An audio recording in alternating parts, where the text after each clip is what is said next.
Hello everyone, how are you doing? This is Chess Optics here today. I'm presenting a game to you between Keith Khumalo and Why Not Chess, two 2600 rated players who are also fellow Twitch streamers.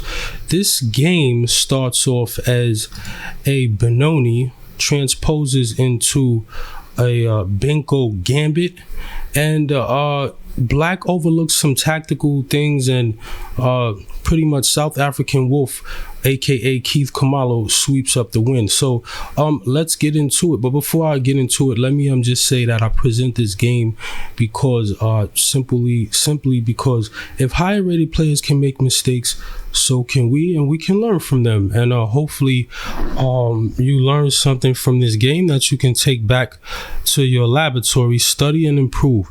So the game starts off with d4 from white, knight to f6 from black, and we have c4 and c5. Then we have d5, and this is transposed into a Benko Gambit, and queen to c2.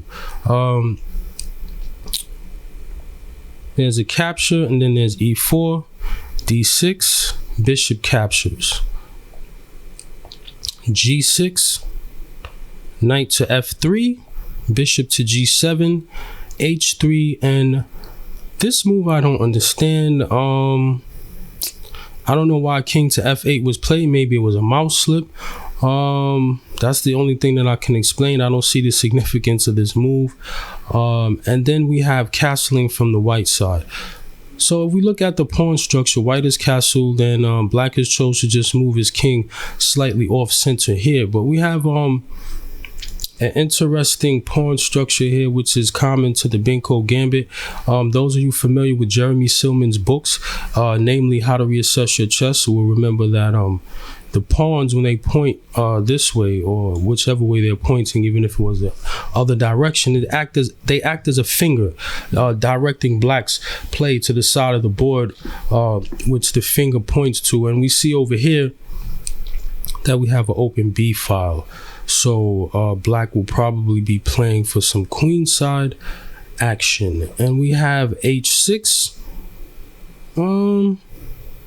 Don't know if h6 was actually necessary, but now we have in the center of the board, we have a strike here. We have this pawn attacking the knight and trying to open up the center of the board for this bishop's pawn in front of the bishop is blocked, so it'll potentially open up the opportunity to push this pawn, and maybe this diagonal here. We see the queen has a potential to maybe aim here. So the knight is trying to, the pawn is threatening the knight. Pawn captures, knight captures, knight captures, and queen goes here. As I mentioned, you see this pin. This pin that's here on the knight is also pinning the knight to the rook. Bishop comes to e6. Knight captures a g6. Pawn checking and also threatening the rook. And also, if this f7 pawn captures the knight, well, the bishop drops, and well, the king moves, and there's a capture here of the rook, and the other rook falls. So some tactical oversights here that occur. So let's go back for 1 second. So this was like very fast. And these are both 2600 rated players, so this had to be a tactical oversight from black. I think that knight b to d7 may have been a little bit better move here. So we look at knight b to d7. Possibly white would probably play knight to c6, and the queen comes to c7, and maybe from here white black is not as bad, maybe slightly disadvantaged, but not as bad as, at least not losing both of these rooks, right? That's just a suggestion. So but that didn't happen in this game, and well, there was this capture, the knight captures, and the bishop the knight captures on e5. But also here, instead of this move, white had a better a move that he probably missed, and that move is bishop takes knight. Why? Because if the queen captures here, well, guess what? We have this rook stepping over here, and wow, we have mate coming on the back rank, or you have to give up your queen. So the time control was 3 minutes blitz, so maybe they were playing a little fast here, because that didn't happen. After this capture, we know the queen went here, the bishop comes here, and well, this is another tactical shot that white saw, because realizing that this is the only piece defending the bishop, and if that pawn moves, this bishop is undefended, so you could capture with check here and fork the king and the rook, and that's what white chooses to do. The king moves over to g8, knight captures rook, as we saw, and then the other rook falls. So from here, black has a pretty much decisive material disadvantage, but there's still pieces on the board, and some moves are still played out here. The bishop captures on c4, the knight captures on f7, king returns capture, and the rook goes to e1, removing itself from the threat of the bishop that was threatening here on c4 to f1. And then we have the bishop threatening the queen, backing up to d5. Queen takes pawn on a7, queen goes to d6, knight to c3, and the knight comes to c6, now threatening the queen, which moves to c6, and the queen, black queen, steps back to d7, and the c5 pawn is captured. Bishop goes to e6, the white bishop goes to f4, and black bishop goes to f5. Rook to d1, threatening the queen here.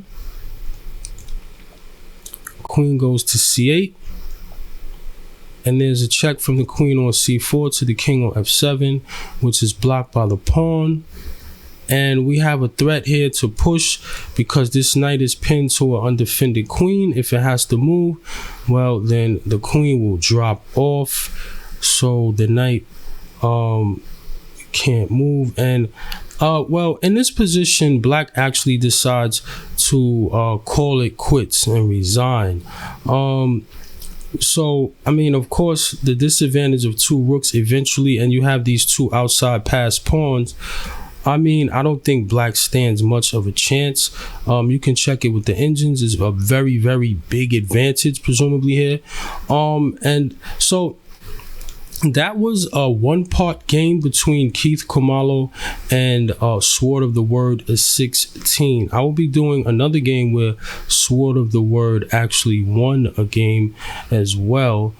This is a 2-part series, and that I presented because these are 2600 rated players, and some of the mistakes in this game can give you inspiration to realize that if people at this level can make mistakes, so can we all, and we should keep studying and keep on playing and not give up. So I guess, you know, he could have played it out, but he didn't. But that is the way this game went. It was a 25 move miniature.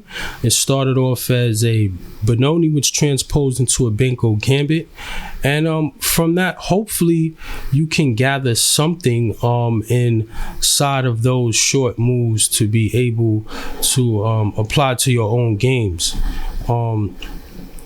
And with that, ladies and gentlemen of the chess world, I am going to say peace. Look forward to the sequel, because I will be coming back with Sword of the Word's victory pretty soon. Sorry about that. And he did manage to win a game as well. So with that, I'm going to say peace, and may your chess be the best.